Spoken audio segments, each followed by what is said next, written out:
Bonjour à tous, je suis Odile et depuis une semaine, je poste 7 bonnes raisons de faire son petit effort zéro déchet.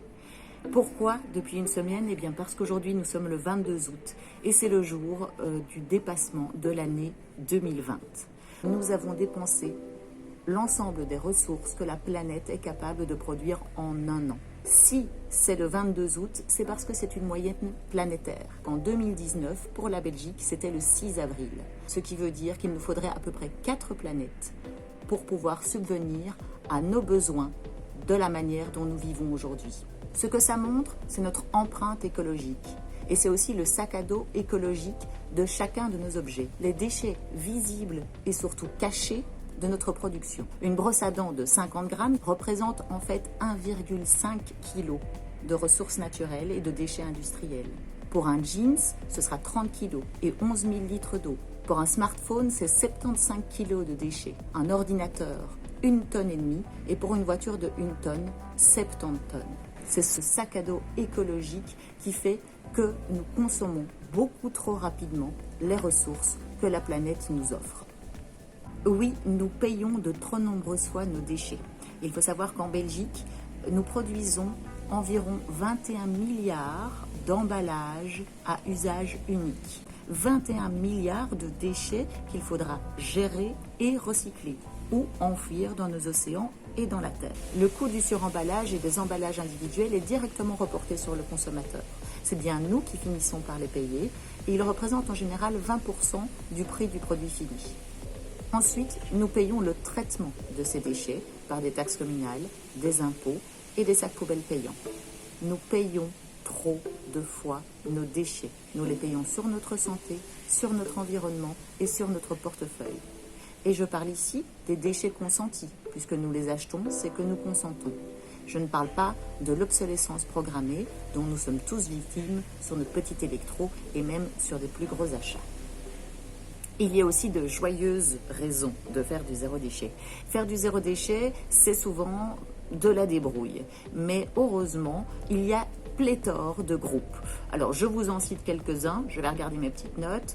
Alors, il y a les Amis du zéro déchet, les écolos bio zéro déchet, Fait maison bio recyclage minimalisme zéro déchet, les familles zéro déchet, Zero Waste Belgium, français, néerlandais, anglais. Il y en a pour les étudiants. Il y a de tout dans les groupes.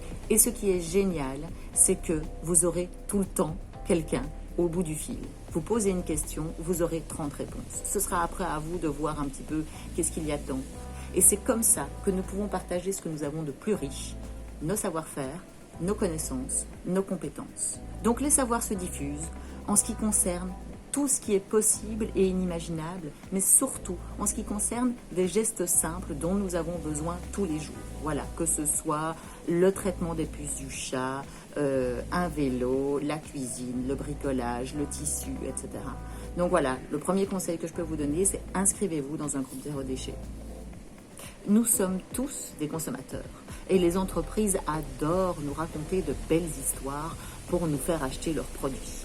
Votre manière de consommer, les endroits où vous allez vous fournir sont des signaux qui sont envoyés aux industriels et aussi aux politiques. Apprenons à penser notre argent comme un moyen d'échange et de vote. Le consommateur ou la consommatrice décide d'utiliser consciemment son pouvoir d'achat pour défendre ses valeurs. Si nous voulons que nos moyens de production changent, il faut aussi envoyer le signal de notre désaccord. Je ne cherche à culpabiliser personne, mais plutôt justement à valoriser nos actes quotidiens. Et oui, si vous achetez un Coca chez Carrefour, vos sous vont chez Coca et Carrefour. Si vous achetez à votre boulanger, à votre maraîcher, il y a beaucoup de chances que cet argent aille directement chez lui et respecte parfois une chaîne un peu plus juste.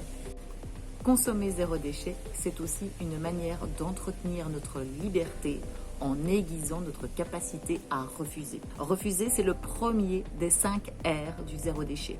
Il faut quand même que je vous les cite, je vous le fais vite fait.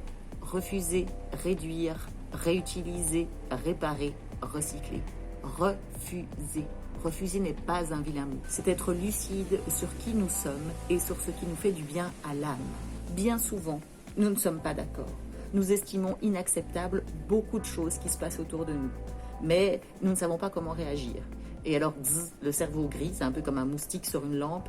Et avec ce stress, qu'est-ce qu'on fait? Eh bien, on accepte. On accepte pour soulager le stress. Être zéro déchet, à fond les ballons, ou faire du zéro déchet à l'occasion, c'est être chef de soi.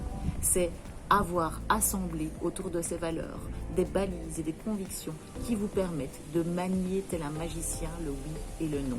Et vous allez voir que vous allez arriver à faire disparaître tout ce qui ne vous intéresse pas.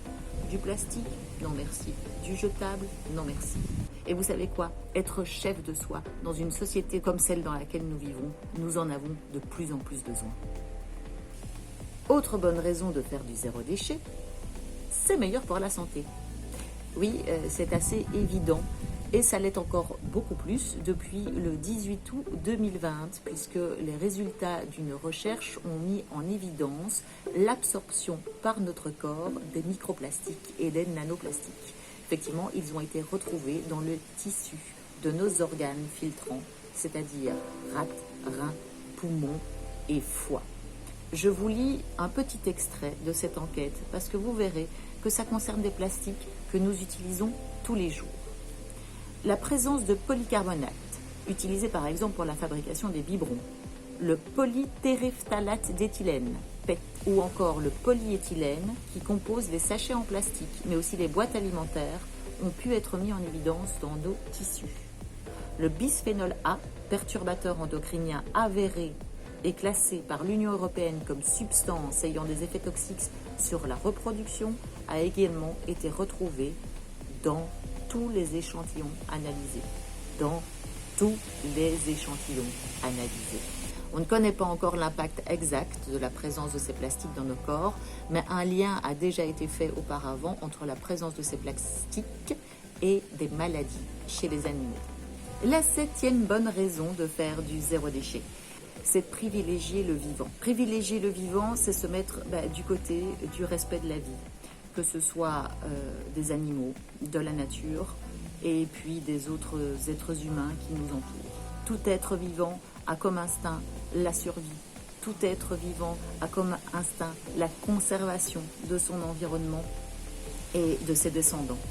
Eh bien, pour moi, faire son effort zéro déchet, c'est se placer à cet endroit-là. C'est se dire que ce qui nous intéresse, c'est d'essayer de se retrouver dans un rapport plus respectueux et non pas dans la consommation inconsciente de tout ce qui nous est offert par la Terre. Je vais finir avec une petite phrase du Dalai Lama.